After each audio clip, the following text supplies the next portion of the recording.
Hi, అందరికీ నమస్కారం. నా పేరు నవీన్. మాది తెలంగాణ రాజన్న సిరిసిల్ల జిల్లా ముస్తాబాద్ మండల్. నేను ఈరోజు గల్ఫ్ సోదరుల గురించి చెప్దాం అనుకుంటున్నాను. నేను గత 5 సంవత్సరాల నుంచి ఈ గల్ఫ్లో బైరాన్ అనే దేశంలో ఉంటున్నాను. నేను ముఖ్యంగా ఈ వీడియో చేయడం ఒకటే కారణం. నేను ఇంతవరకు ఏ సోషల్ మాధ్యమాలలో, ఏ యూట్యూబ్లో, ఏ ఫేస్బుక్లో, ఇన్స్టాగ్రామ్లో ఇంతవరకు ఎప్పుడు నేను ఏ లైవ్ కానీ ఏ వీడియో కానీ పోస్ట్ చేయలేను. ఇది ఎందుకు చేస్తున్నానంటే మా గల్ఫ్ సోదరులు సౌదీ, దుబాయ్, మస్కట్, కువైట్ ఈ దేశాల్లో ఉన్న మన తెలుగు మిత్రులందరూ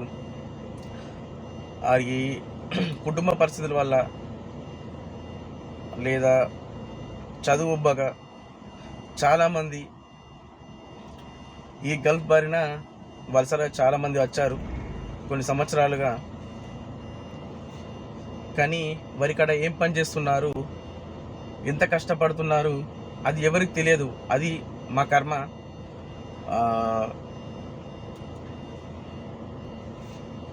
ఇక్కడ నేను 55 సంవత్సరాల వాళ్ళని, 40 సంవత్సరాల వాళ్ళని కూడా చూశాను.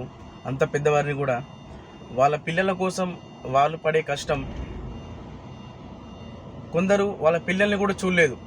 ఎందుకంటే ఇంటికాడ కొన్ని పనులు లేక గల్ఫ్కు వలసలు వచ్చి పెళ్ళిళ్ళు చేసుకొని తన పిల్లల్ని కూడా చూడకుండా ఇక్కడ వాళ్ళ కోసం సంపాదిస్తున్నారు.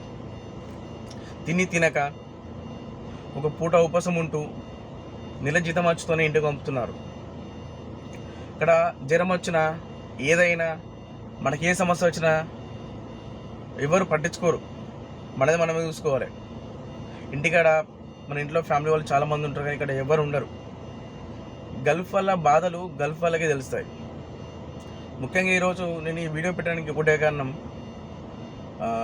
మన దగ్గర గవర్నమెంట్ జాబర్స్ ఉంటారు. వారు రిటైర్ అయిన తర్వాత కూడా వారికి కొంత మొత్తంలో పెన్షన్ లాగా వస్తుంది.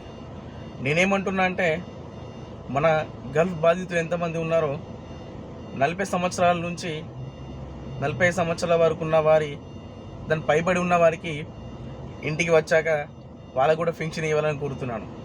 4,000 నుంచి 5,000 మధ్యలో లేదా 5,000 వరకు పెన్షన్ ఇస్తే వాళ్ళు కూడా చాలా ఆనందపడతారు.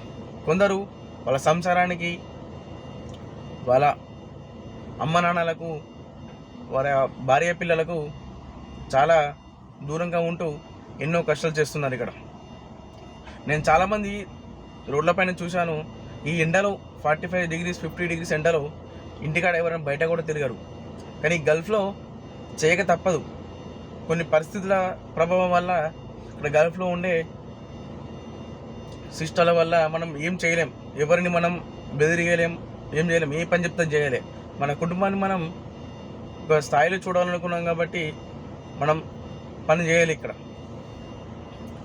ఈ విషయాన్ని ప్రతి ఒక్కరు సీరియస్గా తీసుకోవాలి. గల్ఫ్ నుండి తిరిగి వచ్చిన వారికి 45 సంవత్సరాలు ఉన్న వారికి నెలకు 5,000 తప్పనిసరిగా ఇవ్వాలని నేను కోరుతున్నాను.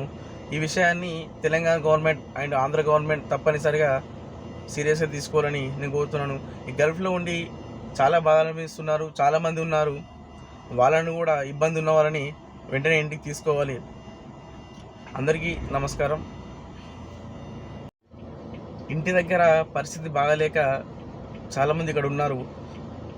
60 సంవత్సరాలు 70 సంవత్సరాల వరకు కూడా ఇక్కడ వర్క్ చేస్తున్నారు. మన గవర్నమెంట్ ఆదుకొని వారికి ఇంత పెన్షన్ రూపంలో ఇస్తే వాళ్ళు తిరిగి ఇంటికి వచ్చి కనీసం వాళ్ళు తినేందుకు డబ్బులున్నా ఆ పెన్షన్ రూపంలో వాళ్ళు యూజ్ చేసుకుంటారు. లేదా చాలామంది ఇక్కడ మతిస్థిమితం కోల్పోయి ఇంటికి వెళ్తే డబ్బు లేక చాలామంది ఇక్కడ మతిస్థిమితం కోల్పోయి ఇక్కడే తిరుగుతున్నారు. వాళ్ళకు ఇంటికి ఫోన్ మాట్లాడలేక, ఏం చెప్పలేక. గవర్నమెంట్ కొంచెం వారిపై దృష్టి పెట్టి పెన్షన్ రూపంలో ఇస్తే ఏదైనా వారు కనీసం ఈ ఉన్న కొద్ది రోజుల్లో వారి కుటుంబంతో గడపగలుగుతారు. ఈ విషయాన్ని తప్పనిసరిగా మన గవర్నమెంట్కి చేరవేయాలని మనస్ఫూర్తిగా అందరినీ కోరుకుంటున్నాను. Thank you.